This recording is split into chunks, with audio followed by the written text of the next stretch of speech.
Hey, Cubs fans, and welcome to Cubs on Tap. I am Ron Luce, joined by the full gang today. We got the full Sunday show. I'm here with Joe, Cody, and Juice. Gentlemen, we're talking about 2 days worth of baseball, two Cubs losses. How are we feeling? I'm going to start off, if I may, gentlemen. I'm not feeling good. Look, though, it's because I'm looking too far into the future. And I'm thinking to myself, yes, the offense is struggling horrifically, right? There's no way to go around that right now. It's bad. It's sad and all that kind of stuff. And I try to keep it positive because it's a 162 game season. And yet Cubs Twitter is acting like we're mathematically eliminated with a record of 4-5. Does it look bad losing 2 out of 3 to the Pirates? Yes. But can I remind people that every year a shitty last place team will take 2 of 3 from a first place team, from a good team. Even in 2016, when the Cubs won 103 games, they didn't go, 19-0 against the Reds that year, who were awful. The Reds actually took a couple series from them that year, and they still managed to win. You know what I mean? Like, we got to remind ourselves of that as fans. Because I hear people say, oh, they lost 2 out of 3 to the Pirates. What happens when we face the Braves? I don't know. Maybe we'll win 2 out of 3. It's fucking baseball. Let's find out. That's my point. And I'm just thinking, if you're a fan right now and you're just like, Joe, you're not being realistic. This is a garbage team and they suck and they need to get rid of everybody. Okay. Are you going to tweet that every fucking day till the trade deadline? Because for your own health and my own eyes, stop it. Log the fuck off. Go root for someone else. You're not built for 162. You can't handle it. Because I'm telling you guys, I look at Cubs Twitter like, could I watch a baseball game with these people? Most, I cannot. There's a good portion that, yeah, I'll watch a game with you. But I see these same people, if you're giving up after a 4-5 start, and I don't give a fuck what the last 2 years were like. The last 2 years were playoff teams. So even though it ended badly, they still made the playoffs. But if you're going to give up after a 4-5 start, you must have been miserable to watch the 2016 playoffs with.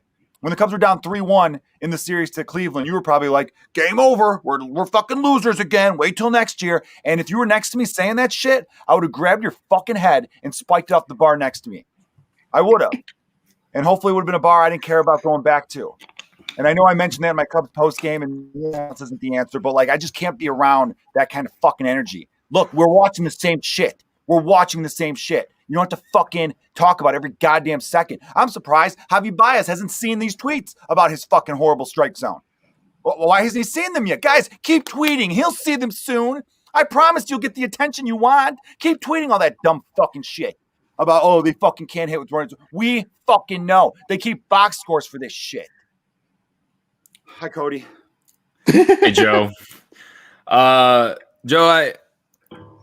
it's very well said, man. I will admit today I was a little bit like I was like Cubs Twitter today. I kind of feel really dirty about it. It is what it is. But I think from my perspective, me and Ron talked about it on Friday. Jake Arrieta,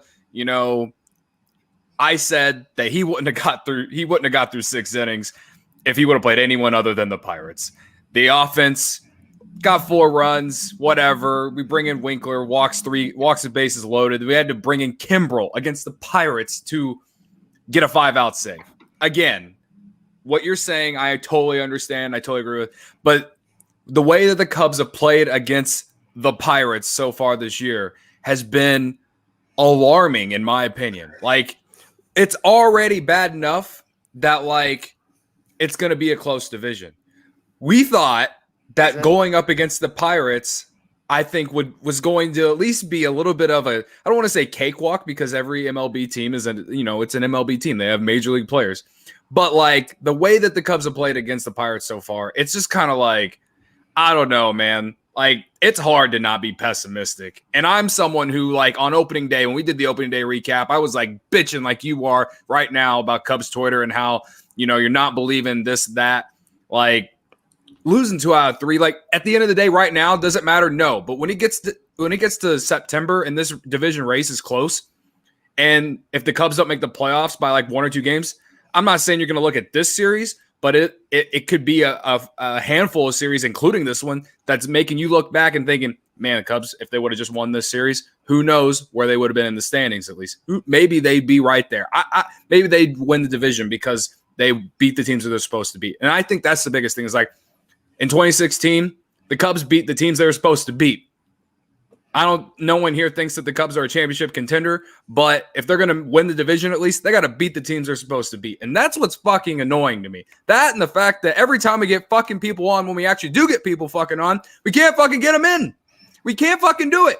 And every single time, it's the same fucking thing. You mentioned Javi Baez. Ron, we talked about on Friday.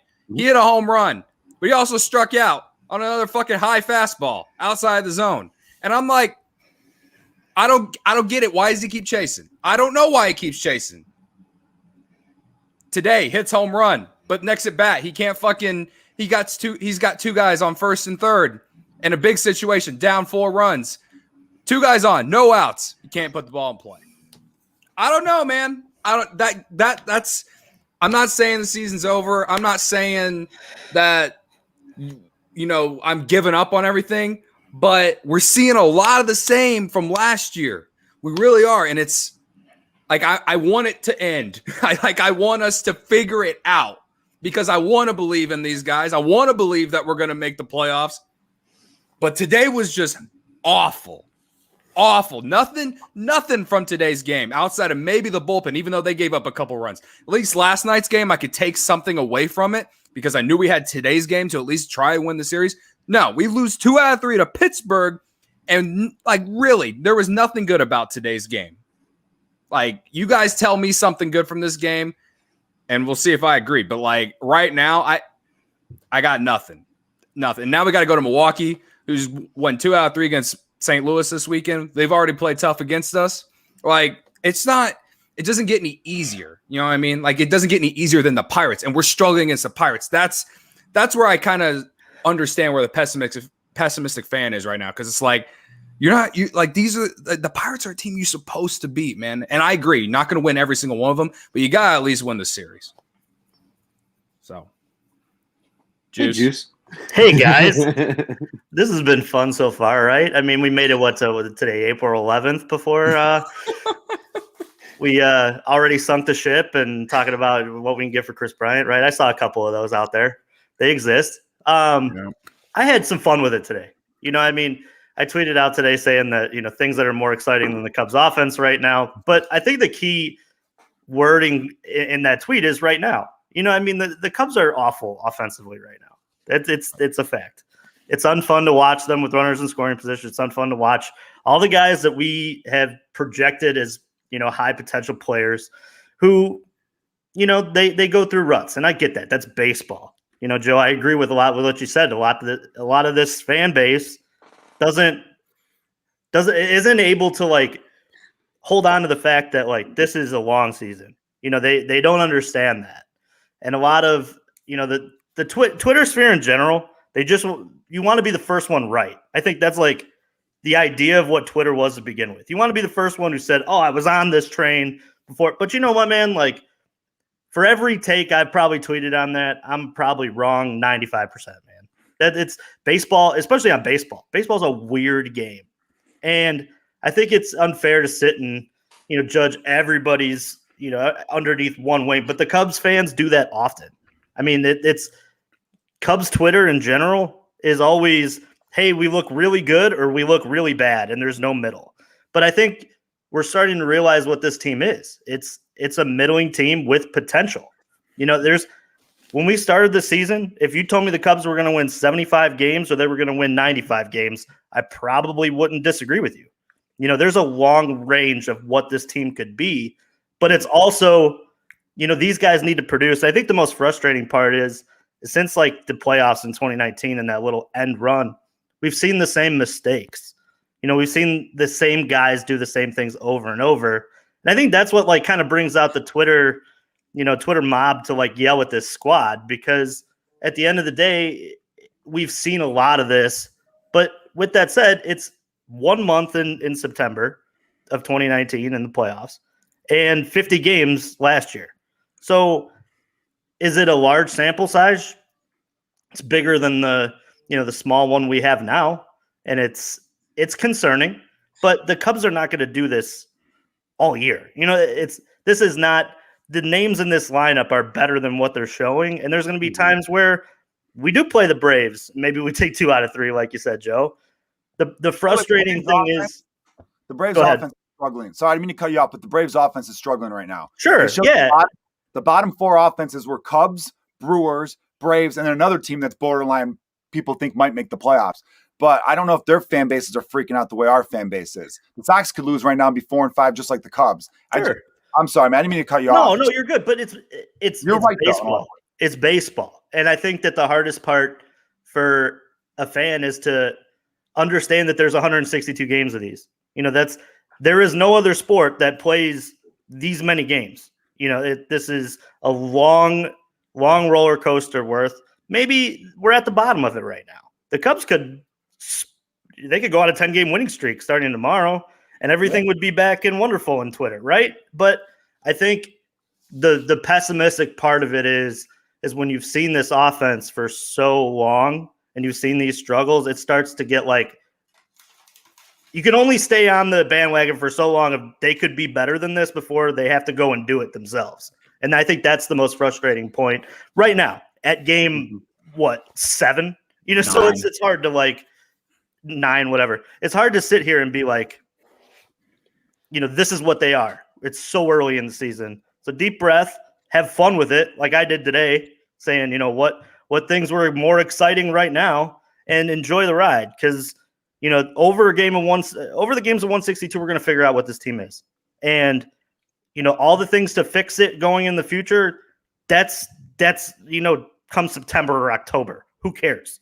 You're not trading Chris Bryant and Javi Baez and Anthony Rizzo right now. You're just not. I'm sorry. So those questions will be answered over the course of the season, and enjoy it because the same team that struggled won a World Series. So the potential is there. So let's just let this play out longer than the 9 games that they've played so far. Yeah, I think that's incredibly well said too. And I think everybody, even on both sides of the aisle, has some fair points. And I think the way that you guys described it is perfect, right? It's like it's 9 games. Yes. Is there frustrations? Absolutely.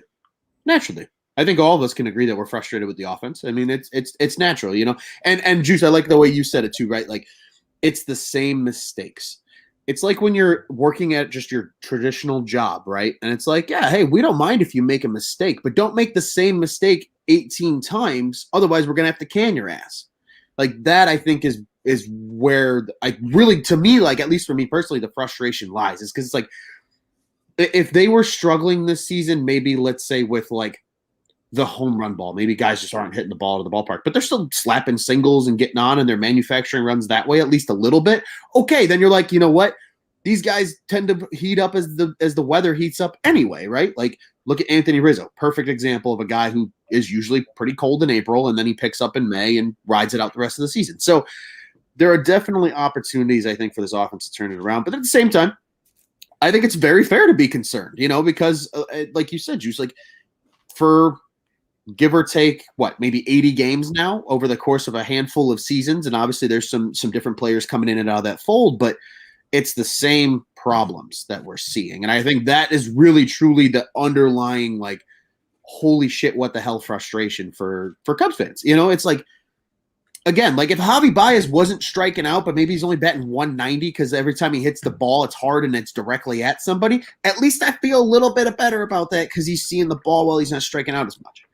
Unfortunately, Javi, you mentioned, isn't catching the high fastball, striking out. Sure, he's hitting bombs, and he's got 3 already this season. So that's nice to see, But at the same time, it's like you want to see a little bit of that improvement in certain areas. So I definitely agree with that, and I agree. The whole I've seen it a couple times now. The whole trading Chris Bryant thing, 9 games into the season. I think that's the biggest ridiculous thing. Because honestly, right now, let's say people are overreacting, right? Which let's trade Chris Bryant. You trading him right now 9 games in. No, actually, he's probably the only player I'm extending 9 games in right now. He's got an OPS over 1,000. Like he's actually playing well. Well, down to 928 right now, which is still elite. Javi's OPS is 801. So those 2 players that have OPSs that are above league average, just 2. And even Javi's approach, though, is what's been bothering us as fans. Right. And when you think about it, you take away 2018, Javier Baez has had 2019, he was above average as a hitter. Like he had like a weighted runs created plus of about like maybe 115 or something like that. 2018, he was elite. Other than that, though, he's been a guy who's been an above-average player, but mostly because of his glove and his base running. As far as offensively goes, he strikes out way too much, doesn't get on base nearly enough. There's just a lot of shit there where it's – I think if I could go back to like how Cubs Twitter, and I've gotten into it with so many fans because I'm a dummy. I don't know why I'm engaging with people. No, I am. That's why we love you, though, Joe. I mean, it's just... if the Cubs, if the Cubs have another week like they just did, I'm deleting my Twitter account. I'm not fucking around. It's not even worth it because it's going to be here first. It's going to be like this all the way to fucking the whole season. Just reacting like if you don't like the team and you're pissed off at the way they're playing, stop watching. Do yourself a fucking solid, all right? Or you could act like I'm acting, where I'm having some realistic notion where I'm like, look, it's not a good start, but it's still early. Furthermore, though, in the back of your mind, if you think this is the last year of the beloved 2016 Cubs like run, the 7-year window that started in 2015, if this is the last season of that, do you want to look back 10 years from now and be like, wow, I was a miserable piece of shit that whole year. Maybe I should have tried to enjoy it and for what it is. Like enjoy this could be their last year together. Try to enjoy it because there's nothing that bitching and whining on Twitter is going to do to make Javi realize you're not getting a fastball 2-0.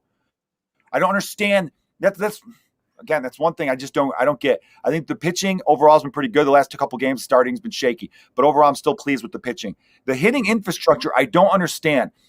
Baseball pitchers don't throw automatic 3-1 fastballs and 2-0 fastballs anymore. They haven't done that since 1997. And yet this Cubs team, I still feels like I see them every time. It's like 2-0, I'm going to get the fastball. And then they fucking swing at dog shit. And I'm like, I get baseball super mental games, so they don't really talk strategy a lot in game because you don't want to fuck with people's minds at bat to at bat.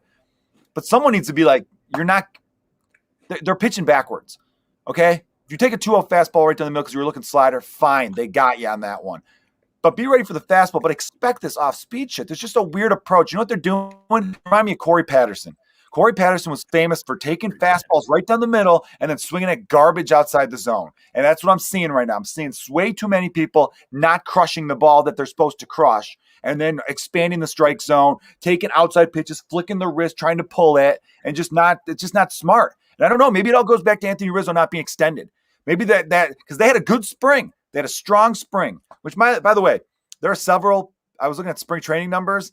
Half the Pirates team had the best spring trainings in all of baseball. So maybe they don't suck as much as we thought.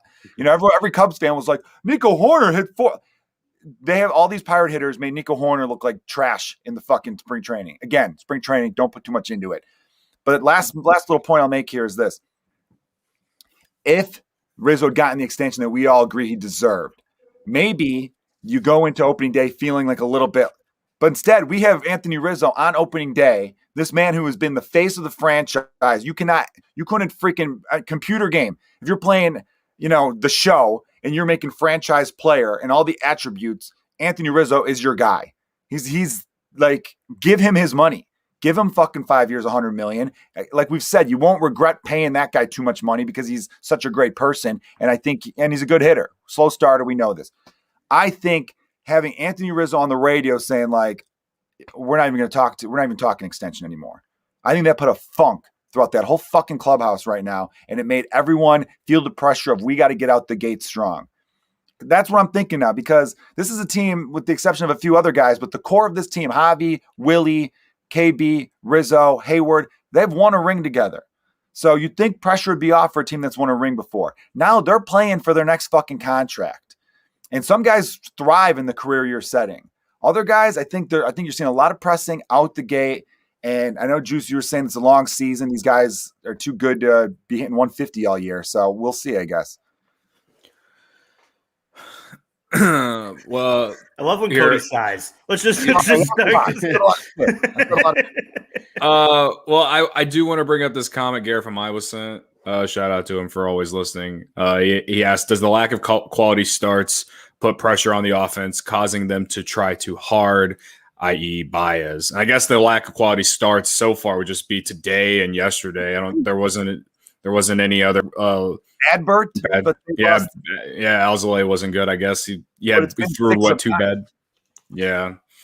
I'm kind of with Joe on the pitching side. The pitching's been great. Our bullpen's been awesome. I think every broadcast, I feel like Marquee goes out of their way to make sure they show us that the bullpen leads the league in strikeout percentage or something like that. Strikeout rate at like 35% or something, which is above the Yankees.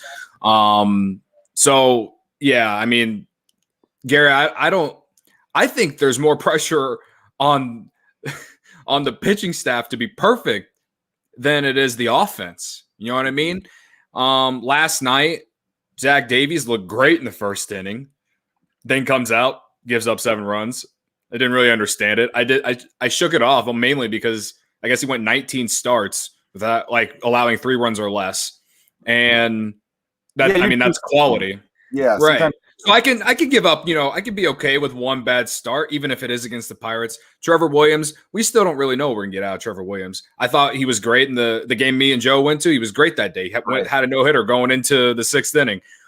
Today, even in the first inning, was kind of shaky. I don't know. I feel like his line, he might have been allowed a few more innings if the Cubs would have been able to cash in on some of the opportunities they had to score. And they just weren't able to do it. He ended up, just giving up more runs when the Cubs offense couldn't help him out. Again, he's the 4 starter, so it's hard to expect a lot out of your 4 starter. You know what I mean? So, if that helps answer your question, Garrett, I don't know, but yeah, I mean, back to everything you guys have said. I just thought that the Cubs need to start this year like the April like. I'm not saying they got to win, go 17-10, but at least, I guess, at worst be 500 by the end of April. But the way that they're playing right now just doesn't even look like they're going to be 500 come the end of April. And that's what's bothering me. A lot, like I said, a lot of things that we're seeing are what we saw last year. And I was yelling all off season about how, 2020, what we saw from it, it was so different, no fans, all that stuff. I was pretty much putting it down, saying that none of that really mattered. And it's kind of one of those, throw it out the window. What we saw wasn't really anything that big of a deal, especially in such a small sample size. Well, we've played 9 games and we've seen a lot of the same stuff. And again, it is alarming to me. And I don't get like this in April. I do not get like this. This is the first time I've gotten like this in April, probably, ever, because before 2015, I was always just, used to just being out of it by June, you know what I mean? But I just, this is the first time that I've really felt like this. And again, I'm not saying the season's over. I just want to see some progress. Ron, we talked about Javi Baez way too much on Friday's show. And I said, even though he had a walk and he had a home run, I still had something to bitch about him. And it is the way that he strikes out. It's like he hasn't adjusted. I just want to see adjustments. We've seen adjustments from Chris Bryant. We've seen it because he was horrific in those 30 games last year. And Javi Baez, outside the defense, you're just not getting anything out of him, at least on a consistent basis. He'll hit a home run if someone leaves one over the plate at 87 miles an hour like that guy did today, or he's going to strike out with guys on with no outs or swing at 3 high fastballs out of the zone, strike out. There's just not enough. There's no happy medium with it. Like we said, there's just no happy medium. And that's what bothers me the most. Yeah. And it almost like he goes up there guessing. And Javi Baez is too good of an athlete, too good of a player to do that, in my opinion.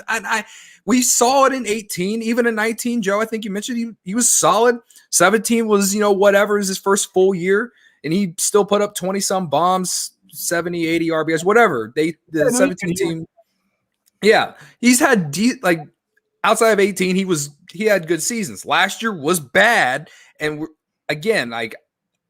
we've seen Chris Bryant adjust. We've seen him try to get not trend down, and it's been good.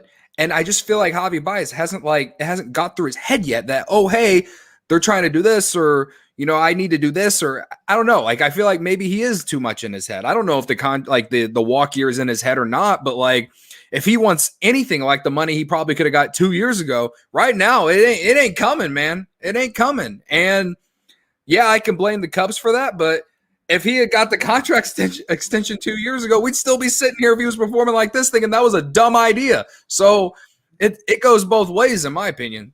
It's just, again, it's disappointing, and like I said, I just want to see some sort of progress, some sort of like adjustment to like what these pitchers are doing, man. And I know, again, 9 games, but still, like we've played 6 of the 9 games against the Pirates. And that's exactly what I was going to say, Cody. Like, especially this early in the season, and again, it is very early, and sometimes it kind of works both ways for both sides, right? When you've seen a lot of the same team, you can make your adjustments, but it really felt like the Pirates were the ones making more adjustments the second series potentially than it was the Cubs. On the Pirates, though. Right. No, absolutely. 100%. Yeah. They're just going out there, and these guys are just playing just to stick in the major leagues at this point. That's a rebuilding franchise. Yes. Yeah. Absolutely. Absolutely. So I think that's the key too, right? And especially because like now you're going to kind of see that again in this upcoming series. You got the Brewers again for 3, and this time, yes, you're in Milwaukee, but it's still the same team that they saw that took 2 or 3 of them against them at Wrigley. So I think this is a good series, maybe, especially because, you know, even if there's some type of progress, right? Like, again, the beauty of now it being 162 versus 60 is you can have a bad 3 games, you know, in games 7, 8, and 9, and hopefully just take something that you learn from it, apply it in the next series, and see some type of progress. And I think that is where this week coming up is big, because you got 3 games against the Brewers, and then you got an off day on Thursday. They've a lot of off days packed into this schedule this year, obviously for like COVID, and got to keep days open in case you need to reschedule things. But like, you know, you got a nice off day, and then you're back home playing the Braves and then the Mets. So like you're back home, then you got some time, you know, so hopefully I agree. I think that will be the real key for some of these guys, is just start to show some of that progress and making some type of adjustments, because, you know, let's be honest, the greatest hitters in league history, the greatest hitters in today's game, as the league adjusts to you, it's how do you readjust then to the rest of the league. And it really does feel like, you know, I think over the years, even with Anthony Rizzo, you know, again, he's a model of consistency outside of the horrific 2020 season, but because he's able to adjust to what people adjust to him. And it would be nice to see guys that can continue to do that. It feels like KB is in the process of doing that, and you know, could have a really nice season. I think I feel like, especially with everybody maybe in this room, and correct me if I'm wrong, but it's especially with guys like Javier Baez, with Wilson Contreras, you know, those type of guys. And maybe even a little bit like with a Jock Peterson, because I think he teased us a little bit with his spring training and then kind of what he's done out the gate. So I think it's like with some of those guys more so than maybe the, you know, the KBs and like the Haywards and even the Rizzos of the world. Because again, we all know Rizzo slow starts. We can look at April and go, okay, Riz will be fine come May. You know what I mean? Right. But you know, you want to see that transition with some of these guys. And I think it's hard too, because I mean, Joe, you alluded to earlier that situations and the way the ballpark feels or the clubhouse feels is very important. And I think in terms of what we've watched over the span of just 9 games, if we want to take it at what it is, a small sample size, is there's some good situations for a lot of the players on this team right now, and then there's some really bad. And I think when you look at guys like Chris Bryant, who is finally healthy, you know, a guy who played those 36 games or 32 games last year, all hurt. You know, let's be honest, he was never healthy the whole year. Javi Baez, I think Javi Baez is the type of player that, yeah, he's going to look really bad for a month, maybe a month and a half. But then there's going to be a month and a half where he almost carries your ball club. You know, that's the type of player he is. It's the all or nothing. What's that, Joe? I said, and that's when he's going to get traded, when he has the hot month. Right. He goes off in June. I just think it hurts. I think the reason Cody's frustrated, we're all frustrated right now as fans, is because the players who have brought us the most joy it feels like this is ending, you know? Mm-hmm. And I think you want progress, Cody. Come July 31st, when you have, you know, Miguel Amaya behind the plate and Nico's playing shortstop and Bodie's at second, and Matt Duffy's your third baseman. I think Rizzo would probably stick around, because I don't think they would trade him, because they'd probably still want to try to work out a deal, but who knows? And, you have Hayward and Wright and Happ in center, and who knows what outfielders killing it in Iowa that they bring up. Maybe Brennan Davis we got to look at. Maybe Braylon Marquez is in the lineup after we flip Zach Davies. You might get all that, Cubs fans. So enjoy this shit now. I still believe they could turn it around. My hopes for this whole year was always that guys like KB, who looks like he's found his form again, but Javi, Willie, Rizzo, all these guys. I know I'm seeing the comment, we have too much talent to be playing like this. I see those comments, and I'm not attacking this person commenting specifically, which is a great comment, by the way. But I see tweets, we have too much talent, we have too much talent, we have too much talent. Then they go, it's been 3 years of this bullshit. Maybe we don't have too much talent then. Maybe that's not the problem. Maybe for whatever reason, it's just not working out on the north side. Maybe there's just this clusterfuck of like not wanting to be the 85 Bears, which I don't know why they would give a shit about that. I see fans say that a lot. 85 Bears, by the way, still get celebrated. I know there's worse comparisons, but I see fans all the time say it's been downhill since the World Series. Well, any team that doesn't repeat, wouldn't it be downhill by your definition? If you don't win again the next year, you technically went downhill. I was just hoping that we had all these dudes on one-year contracts that play up to their potential, and we put the front office in a position in which they can't trade away the team. And I don't want to keep going at the point that you make about it's the Pirates. It's a fucking major league team. The Orioles swept the Red Sox opening series, and the Orioles are predicted to be worse than the Pirates by many measures. Mm-hmm. The Red Sox then won 5 in a row afterwards against a good team. So they lost to a bad team, beat a good team. I know. The Pirates suck and all this shit. But right now, they're just off to a bad start for whatever reason it is. And like, if you're a fucking fan listening, if you're going to be bitching every goddamn day on Twitter, stop watching. Go root for the White Sox. We don't fucking want you. Listen to our podcast, though. We want the numbers for that. But don't go to Wrigley. I actually like 10,000 people there. I hope we clear. all the fucking trash that jumped on the bandwagon this last run. Get rid of them. I'll see you again in 2023 or 2024, whatever the fuck it's going to be. Because I'm fucking, dude. You know what also scares the shit out of me as a fan? I know I'm fucking hogging the mic right now. What if it's never as good as 2016? You guys ever had that fear? Sometimes I think that as a fan. 2016, you're never going to top as a fan. That's the pinnacle of sports fandom. We were lucky enough that the greatest story in American sports ended in our lifetime. We got to be young and enjoy it. And now it's like, you think say the Cubs win the World Series in 2022, I'm going to love every second of it, but is it going to be like 2016? No. I should have retired as a Cubs fan the day of the parade. And I really wish Theo would have then taken the mic too and said, I'm retiring, walking out on top, all that shit. Because if he would have saw how ungrateful a lot of this fan base would have turned out, maybe he would have changed his mind. I don't know, man. I'm just fucking pissed off. It's no fun. It's no fun to watch. It's no fun to talk about with people. Mm-hmm. And instead of people being like, it's early, they're 4-5. Like you said earlier, Juice, they could win 8 out of 10, and then it's going to be great. No, I'm going to be like our boy Don Frederick. I'm going to keep all the receipts, and you can't come to my birthday party because I fucking don't like you. That's all those fans.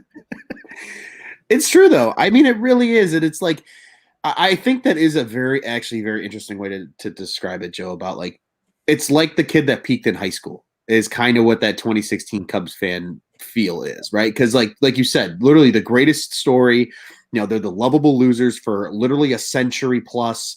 108 years. They finally break the curse. All these demons that have existed within this Cubs organization for literally 100 years, just immediately gone as soon as that ball hits Rizzo's mitt in Game 7. That's really what it felt like as a fan. And so I feel like there really is kind of some of that fear. You know what I mean? Because like now it's almost like, dare I say, it's kind of a new era of being a Cubs fan. It really is, because now it's you can't clutch to the lovable loser, mantra anymore. You can't clutch to the 108-year drought. You can't clutch to the Billy Goat. You can't clutch to the Black Cat in the 60s. You can't clutch to any of that anymore. Because like, okay, they won. That's gone. Right. Didn't they keep you driven as a fan? Ron, didn't they keep you driven? I kept thinking to myself, when I watched horrific Cubs teams, and I'm older than maybe I'm older than all of you. I don't know how old you are, Juice. 30. God, how am I this much older than all you guys? Well, some of you guys need to fucking do some skin routines, maybe. I don't know. You guys don't look that much fucking younger than me, but you are. I'm 36. I feel like I don't feel like I should be looking like a decade older than you guys, or not looking like that. But I'm just fucking around. Anyway, dude, I sat through some like the 2006 Cubs, the fucking 2011 Cubs, the 02 Cubs. Fucking some teams in the 90s, and granted I was a kid, but I was still the same psychotic fan I am today. I don't want to, I can't turn on the players. So maybe I am going way too harsh toward the fans. I just view it where it's like, yeah, I hated the lovable losers thing. I hated it. But I remember being like, we at least maintained hope the first couple months of the season. And then by June, you were like, fuck it, this sucks. And then you'd find other things to root for as a fan. You'd be like, it'd be cool if Sammy hit 50 again or something like that. Let's root for the individual stats. Then you'd start to turn toward that. I right now will not fucking stand by another long-term rebuild. If they indicate, I'm telling you, this upcoming offseason, I know everyone said this last offseason was the biggest as a Cubs fan. No. This upcoming offseason, because we've talked about it on this podcast ad nauseum in the offseason. If they do not spend money this offseason with all the fucking payroll that they have available, again, they have like 50 million committed, 210s the Lux tax. I know there's some arbitration numbers in there where they'll bump that up probably close to 100, but they'll probably have $100 million to fucking play with. And if they don't spend that money and they indicate, no, we're going on a youth movement and all this shit, I'm out. I mean, I'm not out as a fan, but I'm not spending, because I'll never be out. I know I say that, talk a big game, but like, I'm not spending money at Wrigley. I'm not like, I'll listen on the radio, because to me, that'll be the biggest slap in the face, because I'm not ready. When I hear that term lovable losers, I hated it when we were lovable losers, and I don't want to go back to that shit now. That's why I get mad when I see Cubs fans freak out about the last 3 years. I'm like, we were in the playoffs 2 of the last 3 years, 5 of the last 6 years. You can't enjoy that shit. I grew up jealous of the Atlanta Braves. They were 1 for 14. I'm sure they had years where their fans were like, yeah, we're going to win the division, but we're going to get bounced. But guess what? That's still better, because in order to win, you got to make the playoffs in the first place. Give me that. Give me 10 straight playoff teams in a row with an iffy fucking offense. I'll take that any day of the week than this fucking let's tear everything down to the studs, because Theo made it look easy. Theo and Jed made it look easy the last time, and now all these fans are delusioned, thinking rebuilds are just fucking automatic now. They are not. No. Don't fucking, as a fan base, I get it. We got to rebuild. We got to reconfigure. That's the word I'm going to use. Reconfigure this team. But do not fucking use the word rebuild and say you want it or say it's necessary, because it is not necessary. Okay? There have been plenty of teams that did not tank. 3 teams this past decade didn't have a top 10 draft pick. You guys know what 3 teams didn't have a top 10 draft pick? LA Dodgers. No. Well, no, the Dodgers in 2011 they did. I'm going from 2010 to 2020. The Yankees, the Red Sox, and the Cardinals. Those 3 teams didn't have top 10 draft picks. And those 3 teams are always competitively there. Right? And there's been seasons, I looked it up, the 2018 Cardinals won 85 games. I don't remember Cardinal fans going into 2019 saying, blow it all the fuck up. We only won 85. What's the point? Tear it down. No, they said, let's spend some money or make some trades. So I don't like this fucking defeatist, we're losers again attitude. Yeah. I think that's incredibly well said too, Joe, because like we've talked about it, like you said during the offseason as well, is like, if this team does decide to roll with a youth movement, they are acting like a small market team in literally the 3rd largest market right now in the country. And it's not like, and this is not a shot at the White Sox. We're not operating like the Chicago White Sox. The Chicago White Sox operate like a small market team because they are just by default the smaller team in Chicago. That's not a shot at them. It's just the facts. You can tell by attendance. You can tell by how much they spend in the payroll. And some of that might be the ownership too, right? That entirely could just be Jerry Reinsdorf. So like, can't even take that out on like White Sox fans, like, whatever. But like, it's the Cubs. Literally, it's the Cubs. Like, they're one of the most recognizable brands in all of sports. And Joe, you've said it too plenty of times. The most expensive ticket prices in baseball. You constantly are selling out. You have a fan base that's going to pack the stands. And sure, maybe there's people there just because it's I got the tickets for free and I'm here with corporate or clients or something, whatever. They're still at the ballpark because people want to be at Wrigley. There's a reason that the sellout streak that lasted for so many years has lasted. And it's like, I agree. I really do think this is a huge offseason because if they start to trade away guys like Wilson Contreras and Javier Baez and Chris Bryant, maybe you hang on to an Anthony Rizzo or something like that, and then they say, hey, we're not really going to spend a ton of money this offseason. Well, why the hell wouldn't you? This is the perfect opportunity to kind of hit the reset button. Because, like, especially if they say, hey, you know what? We tried. We tried to make the 2016 team a dynasty. We tried to, keep them together as long as possible so they could do something, right? Well, maybe they only do win the 1 in the 7 years or whatever. So be it. Yeah, and there's going to be pieces from that team that still stick around in the future as well. But it's like, as a Cubs fan, you should at least then have hope. It's like, okay, this is the season for the Cubs to set themselves up for the next 10 years because you learn who truly should be here with this group and who shouldn't. And then go out, spend the money, fill the holes that you need to fill, and then go after this thing. You got a farm system that's coming along right now with incredible prospects. Brendan Davis is probably going to be a very good player. Marquez is going to be a very good player. There's a lot of other really good pitchers down there, a lot of other good positional players down there. Christopher Morel is a name that immediately comes to mind that the Cubs have been very high on for a few years now. I mean, Christian Hernandez isn't even ranked as a prospect yet because he just was signed internationally. They got some of those, right. And half those 18-year-olds they got from San Diego after this season could be creeping into the top 100. That was Absolutely. The thing with mad about 18-year-olds. I'm like, yeah, they're not ranked now, but they could be. Maybe they're thinking about the next wave of talent right now. I don't know. And this is the last thing I'll say because I've talked way too much. But you said something that reminded me of it. Just because this team didn't become a dynasty doesn't mean they're a failure. Okay? Well, there hasn't been a dynasty in baseball since the late 90s. All right? Maybe if the Dodgers win this year, you could argue that they've formed a dynasty. But again, they don't come along often. I'm not counting the Giants winning every other year in the early part of this last decade. That's not really a dynasty. Okay? But I'm telling you right now, I'm worried that because they didn't win a second one, people aren't going to appreciate the first one, or they're going to look back on this era. I'm worried a decade from now, someone's going to look back on, they should have won more. It's like, yeah, and the 85 Bears probably should have won another one too. And it sucks they didn't, but don't let that take away from how special it was. Yeah, and who gives a shit? If you would have asked any Cub fan in the 90s, hey man, you can have a World Series. It won't be a dynasty, but you could have one. They would say, fuck it, I don't care. I want that. And I get that the frustrating part is this team is still around in a lot of ways. But with that said, man, they should be able to go out on their own terms. And we still got over 150 games left to play. So let's play those out and let's see where we line. And in the offseason, we'll have these podcasts where we sit and talk about which ones we keep and which ones are going and who we're signing and how pissed off we are that the Ricketts aren't spending money or how happy we are that they are spending money. But with that said, man, pump the brakes. Everybody's got to pump the brakes. I think that's, you said it earlier on in the podcast, Joe. A lot of baseball to play yet. Let's see what this roller coaster has in store. Yeah, well said. Cody, you got anything else?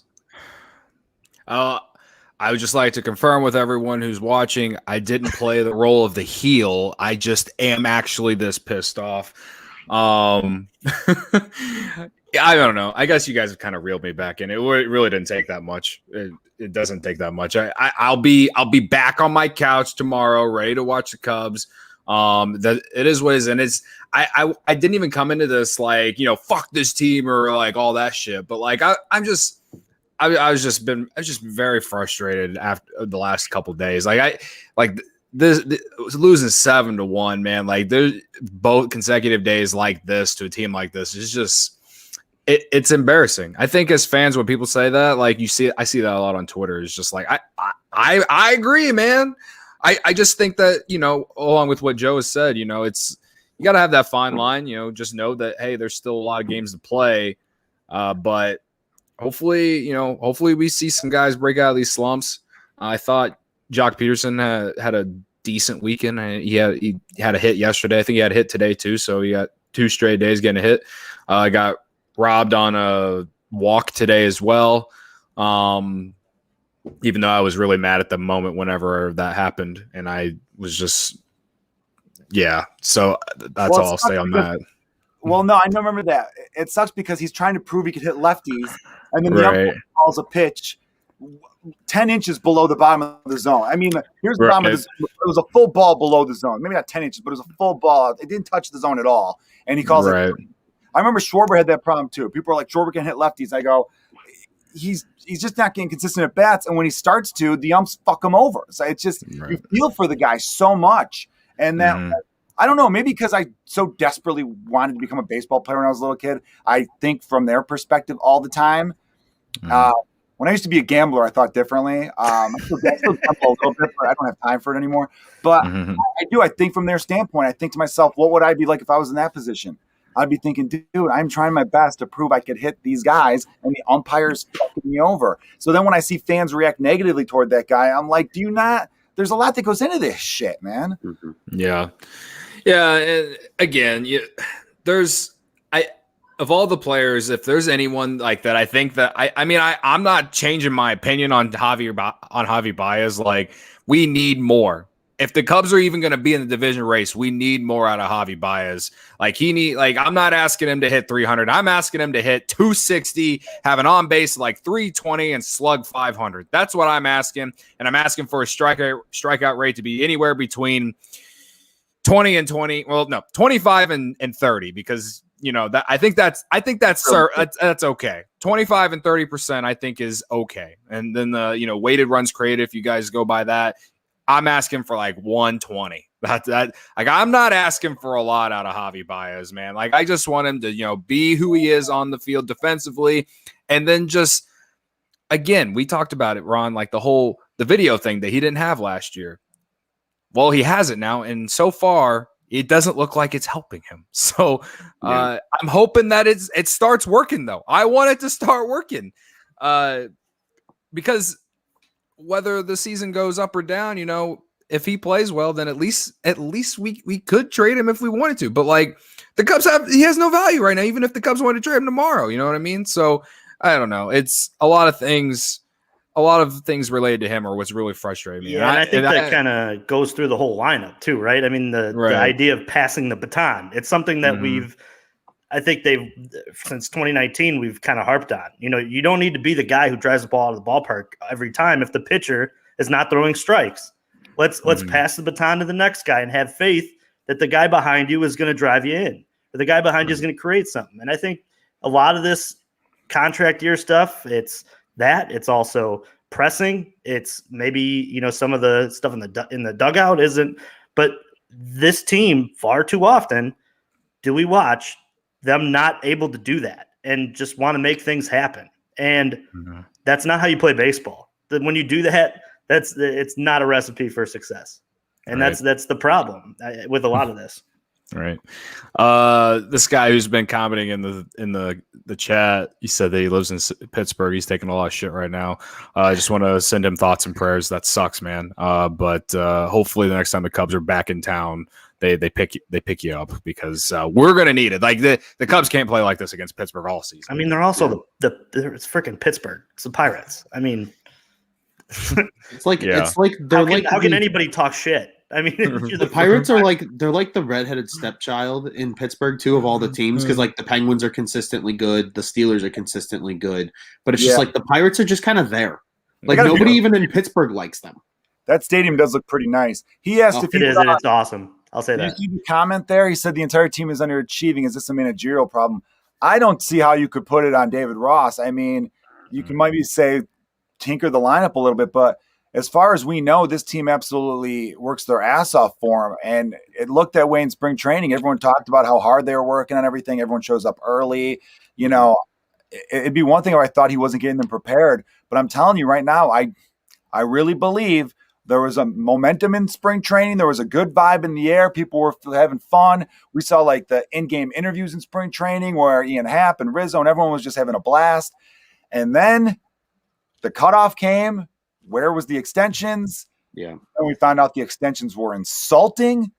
And you were right. I'm pretty sure both Ron and Cody, maybe you too, Juice, were just like, what does this say to the rest of the locker room when you're going to lowball Anthony Rizzo? You know what I mean? The guy who handed the owner the ball. Here's the game. You know what I mean? That's what hurts me too, because I'm like, oh, he should have kept that ball. Like, I don't think you could put this on Ross, especially, If anything, we've been talking about how the Cubs are lucky to be 4-5. So if anything, you could almost give Ross credit. I mean, they won a division last year. After a 13-3 start, they were able to maintain and steal enough wins to finish a respectable 33-26 or whatever the math equals, 34-26, something like that. So he's managed the bullpen well too, outside of the one game where Winkler walked the bases loaded. And even the Winkler thing, good call, Cody. I think he's managed the bullpen very, very well, other than the Winkler blow up. But even the Winkler blow up, that's just that stupid 3-batter rule. Yeah. I'm sure Ross, being a catcher, was like, fuck, he doesn't have it, and would have wanted to yank him out. You know, they used to do that. I've seen managers. You haven't seen it in a long time, but there used to be a manager. If you walked the first guy in 4 pitches, then went 2-0 on the second batter, they would yank you in the middle of that at bat. They'd be like, you've thrown 6 straight. But the new 3-batter rule, what can he do? He's just got to sit there being like, oh, shit. He was almost happy that he kept walking people instead of giving up a double into the gap with the runners on. That way Kimbrel could come in and do what Kimbrel did. So I really can't. And I'll be honest, I personally do know David Ross. I've hung out with him a few times, so you'll never hear a bad word from me out of him. But even trying to be a journalist or a broadcaster right now and being, impartial, I still don't see anything he's done wrong. And on top of that too, I was just gonna say, Joe, and to kind of add on to your point, right, that I think a lot of people maybe with Ross have almost forgotten about. This game, outside of the 2 playoff games last season, is technically only his 69th game as manager. Yeah. He hasn't even managed a full – very nice. He hasn't even managed a full season. He's still technically a rookie manager. Cody, real quick, tweet that today was David Ross's 69th game. David Ross's 69th game. That would be a big manager. 69th regular season game. Nice. So people are like, it's technically 72 because of the playoffs. But say regular season, you're right, Ron. Yeah, nice. But that's the one thing I like about Cubs Twitter that we all agree on is 69 is funny. It is fun. But that's the thing. It's like, I think he's done a very good job. Like you said, I think he's been incredible with the bullpen, which, again, I will love Joe Madden until the day I die, but that was the biggest knock on Joe Madden was how he managed a bullpen. So it's refreshing seeing Ross doing a nice job with the bullpen. It's refreshing. I think he's done well with the starting rotation too, and letting guys go. And remember, hold on. Juice and Cody and I were together for this, and Joe, this was obviously a little before you got to hang out with us and talk baseball with us. But opening day last season, when Hendricks threw his gem, let's be honest, does he go 9 with Joe Madden as manager? No. Not a fucking chance. Guess who lets him go 9? David Ross, because David Ross is like, yeah, you're dealing. I'm going to let you go. Keep going, Big Pimp. You show me until you can't go anymore. And then the best part is a rookie manager, literally in his first game as manager, walks out there. Everybody thinks he's pulling Hendricks in the 9th inning. And he's like, no, I just went down there to talk to him. Just to let him breathe. How many managers do that? Not many. We would have lost that game if Madden was managing. And again, I'm with you. Madden will always have a spot in my heart. But if I'm, thinking as a betting fan now, I'm seeing him take him out in the 6th or the 7th. And because it was only a 2-0 victory. Mm-hmm. I could have seen our bullpen maybe at that time because the bullpen still was kind of out of sorts early in the year last year. Especially last year at the beginning, Yeah, I mean, Kimbrel, his first 4 outings are why he had a bad ERA last year because you take those 4 outings away, and he's been the elite guy he's been now. So, yeah, I don't know, guys. I actually have to bounce, though, because I've got to go eat dinner with my sister-in-law. It's her birthday. So you guys can keep talking. Maybe you guys could have a strategy to get my blood pressure lower and pass that along. We'll strategize that for you. And then hopefully I could go back to joining the post games a little bit more. It was kind of a rough week with being out of town and the kids. So, once they get back on a scheduled night games, I feel like I could hop on at 10 o'clock with you guys and we could have a good time. Hell yeah. Absolutely. Yeah. All right, Joe. Yeah, have a good one, man. We'll keep this thing rolling. We can probably wrap it up too here in a few minutes. But I think we've aired a lot of good grievances. And the one kind of thing I just wanted to quickly kind of wrap up on with the whole this 2 games that we're kind of technically recapping. We're more or less just pitching, people, but join us. You need to vent. Venting feels good. But I really do think, if anything, that I'm going to try and take away as kind of a silver lining from these 2 games. I hope these quote-unquote embarrassing losses wakes this team up. Yeah. I hope it's a slap in the face because they know they should beat the Pirates too. Let's be honest. I hope the Cubs locker room is looking around going, shit, man, we just lost 2 or 3 to Pittsburgh. We need to pick our shit up. And I'm not saying they need, there's no guarantee that they all of a sudden now go on a, 8 out of 10 or 7 out of 10 type run necessarily, but like at least if you can consistently win series, you're in a good spot. You got a very beatable Brewers team because Cody, you and I talked about it on our last show. Is the games against the Cubs and the Brewers is always just they kick the shit out of each other and it's 1-1 going into the 8th because that's just how these teams are structured. I'm looking forward to like 20 strikeouts tomorrow, man. Yeah, that's just how it's gonna be. It's gonna be that way for both sides, Especially if Adbert's got his stuff tomorrow. Yeah, he's gonna strike a lot of people out too. And I don't even know who's rolling for the Brewers. I probably should figure that out though, because we are gonna have to preview this game. It's currently Peralta. So there you go. A guy that I think he struck out 8 in his last time out against the Cubs. So there's probably gonna be a shit ton of strikeouts. But then that's where I want to see like a Javi Baez adjustment that maybe yields to a big play. Maybe it's not Javi making the big play, but maybe it's Javi taking a walk because he doesn't swing at a pitch that he normally would.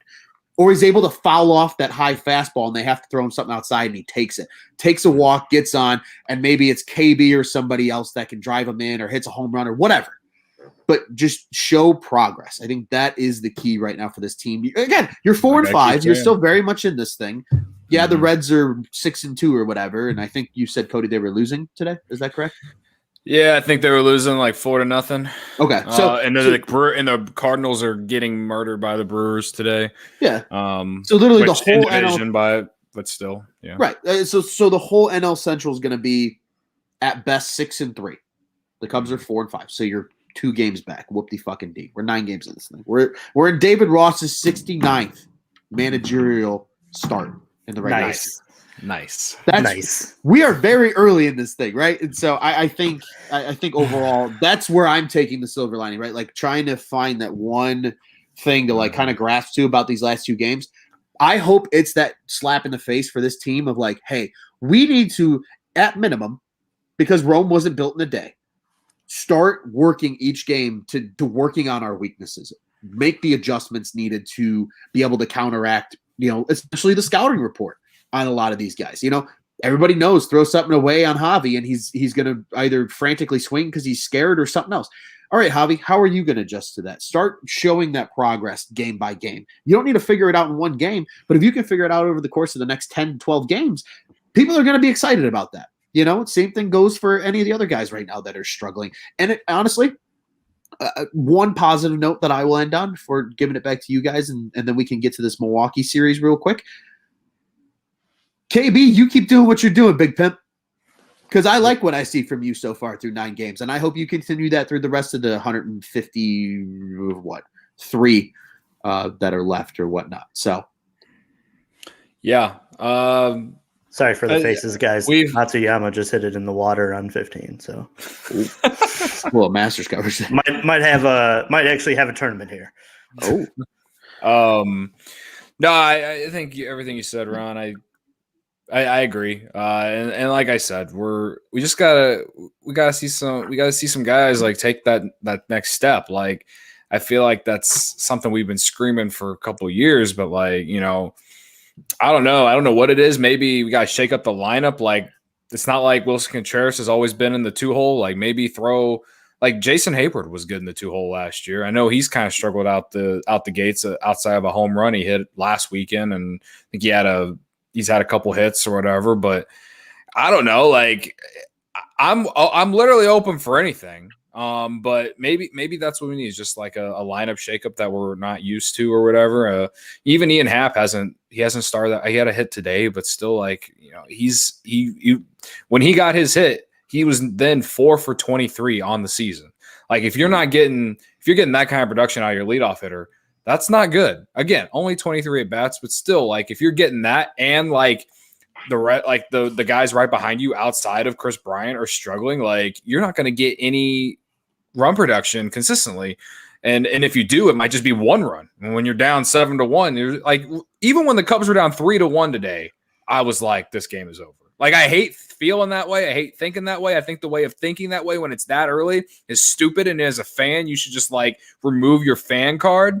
But like, I'm just being honest with you. I did feel like that today because that's just how we've been playing. So, again, I don't know what we got to do, but we got to find a way to get some runs because the pitching the one thing we were like worried about is actually been okay outside of today and yesterday. Outside of today and yesterday, pitching's been great. Yeah. So figure it the fuck out. Well said. Yes, I agree. Juice, you got any last thoughts on this one? Baseball will be played 150 more games to go. Let's see where the cards lie. I won't jump off the ship yet, and I won't, say that they need to, mess around with the line. I just, as I look at like what this game is going to be or what this team is, there's going to be a lot of these probably where we yell at each other and say this sucks. And then there's probably going to be a lot of these where we're like, man, they're pretty good. You know what I mean? Maybe they got a shot. But with that said, just bounce back. Throw the series in the trash. Let's see where it comes. Let's by the logic of what's happened over the first, this will be the fourth series. They should beat Milwaukee 2 out of 3, right? They beat the Pirates 2 out of 3 in the first series, and then then they lost to Milwaukee. Now they lost, and now they're coming back to play Milwaukee, so they should win 2 out of 3. Hey, it's baseball, man. It's baseball. It's a funny sport, fickle game. We'll just see where it lands. Sorry, got a lot of Masters coverage going on right now. Juice double dipping with the golf on tap too. Give that a little shout out as well with the Masters going on. But I agree. I think this is a perfect opportunity. You win 2 or 3. You're back to 6-6 if I do my math correctly off the top of my head. And everybody's sitting there going, all right, we got a day off. Then they go into a series with the Braves over the weekend. And then I think they get another day off before the Mets series. They got a lot of off days coming up too. So rest isn't going to be an issue for this team in the next couple of weeks. So we'd definitely like to see them do something. So gentlemen, we'll quickly preview tomorrow's game. I'll turn it over to each of you guys then here in a second for a thought and a Fly the W player. But just so everybody knows, tomorrow the Cubs are in Milwaukee. So on Monday, April 12th, the Cubs will travel to American Family Field in Milwaukee, Wisconsin. I just love how awful that sounds. It is a 6:40 Central Daylight Time start up in Milwaukee. Obviously, if you're in the Cubs market, I couldn't think of the word there for a second. 670 The Score and Marquee Sports Network are your places to listen and watch. And then if you're up in the Milwaukee area, WTMJ 620, which is the Brewers Radio Network, and Bally Sports Wisconsin are where you can watch that game. You can also watch this game on FS1. I'm not sure I'm sure it'll be blacked out in the local markets on that channel, but everywhere else, people can tune into this game on FS1. So we do have Adbert Alzolay going for the Cubs tomorrow. Obviously, as we mentioned, his first start against the Brewers wasn't great, but hopefully he can rebound and look, significantly better than he did just a week ago.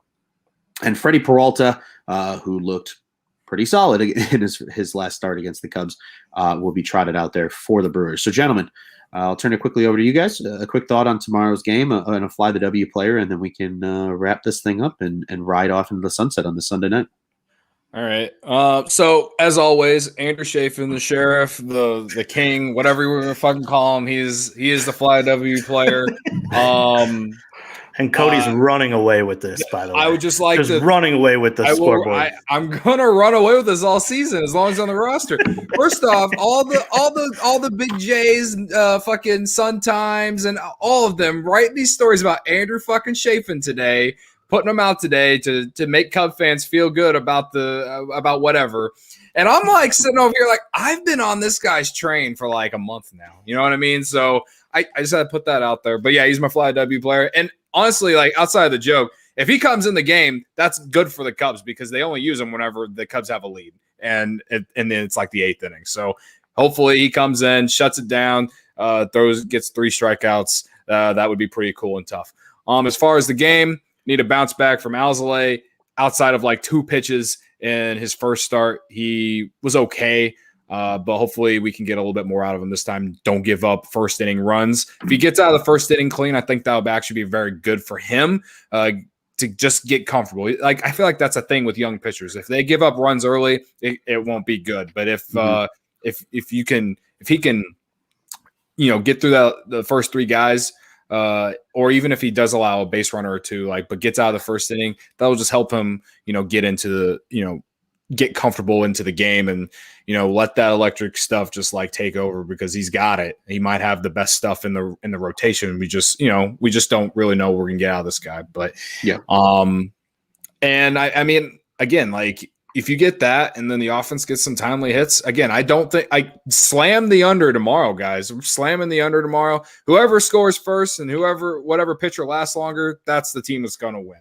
That's just how I always think whenever we're going against the fucking Brewers. So, yeah, I think that's score first and fucking pitch well.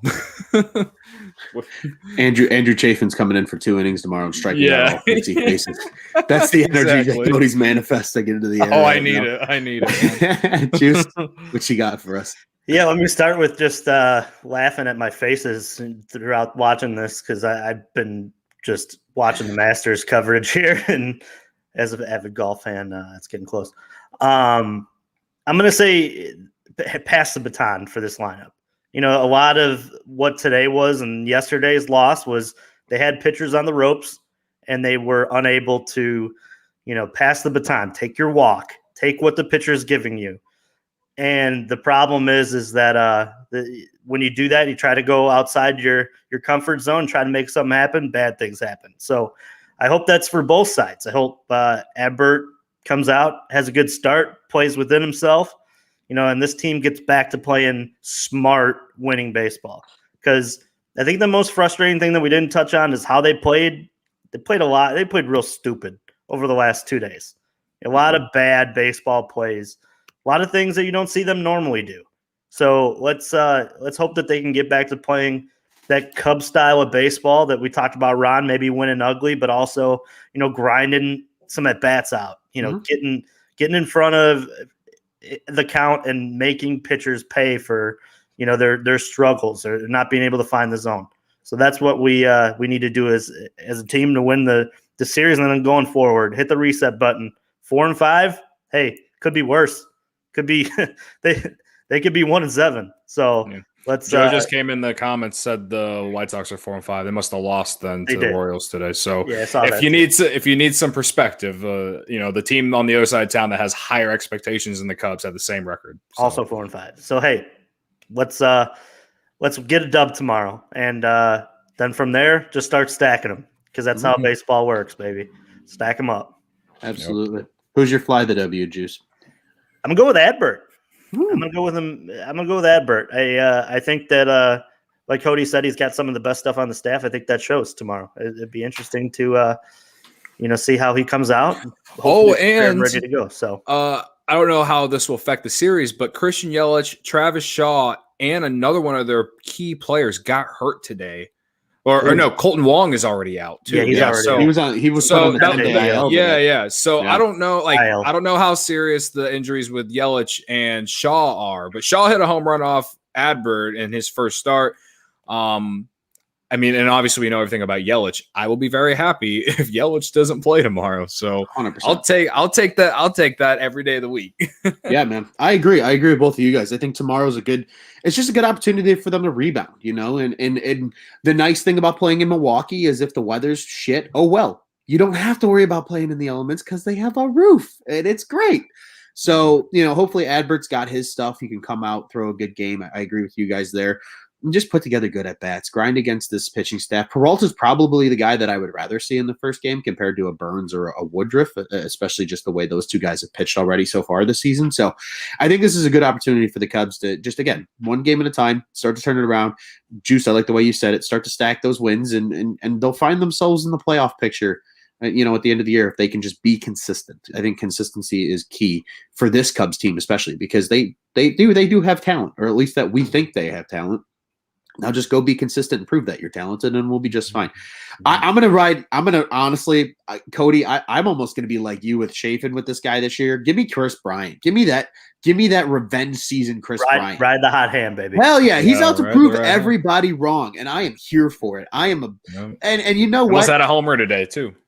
Yeah. I mean, he hit that ball. That was a nice ball. It just, unfortunately, just not enough power, but almost. I mean, 379 down the lines at PNC apparently. So yeah, Yeah, real which is thin. And he hit it to it was almost left center too. So it probably, if it was a little further to the left, he probably hits it in that little porch where Javi smoked his on Thursday. So I think they could have had the opportunity. So I'm going to continue to ride KB as long as possible because, again, I like the way he's playing. I think he's been really good. Obviously, again, it's 9 games. You can go that for both ways, good and bad. But again, until he shows me otherwise, I like the way he's playing. So I'm going to go ahead and take KB on that one. So, well, gentlemen, this was fun. Obviously, to Joe, that was a great time having him in as well. We're going to try and do more of these throughout the years, the Sunday shows especially, trying to get all 4 of us on, or at least 3 of us on, to talk through the game, maybe just talk through, a little more in depth. They'll be a little longer, and so on and so forth. But I do want to remind everybody that Cubs on Tap is the official Cubs podcast of the On Tap Sports Network. You can go ahead and check us out at www.ontapsportsnet.com and at OnTapSportsNet on social media. And you can check out our specific pod account, which is the Cubs on Tap account. We are at Cubbies on Tap, so CUBBIES on Tap, on both Twitter and Instagram. A lot of good content on the Twitter, a lot of great content on the Instagram. Cody's absolutely been crushing it. I actually owe Cody a couple beers for his social media savviness over the past week. So, but be sure to check us all out, and be sure to check our Twitter handles out as well. We have them all here in our little named captions for those that are watching. Juices is at Juice on Tap, by the way. I know he's covered by the little banner at the bottom, but and we hope you follow along, interact with us. It's a long season, folks. We got a lot of baseball still to be played, and we'll be covering it all here at www.ontapsportsnet.com and at OnTapSportsNet on social media. The On Tap Sports Network. Go ahead and check out what's on tap in Chicago sports. All right, boys. I've got nothing else. I don't know if you guys do either. Hopefully you guys had a great weekend outside of the obvious losses. And we'll be back after tomorrow's game to talk Cubs Brewers. And without further ado, gentlemen, let's go Cubbies. Let's go Cubbies. Let's go Cubs.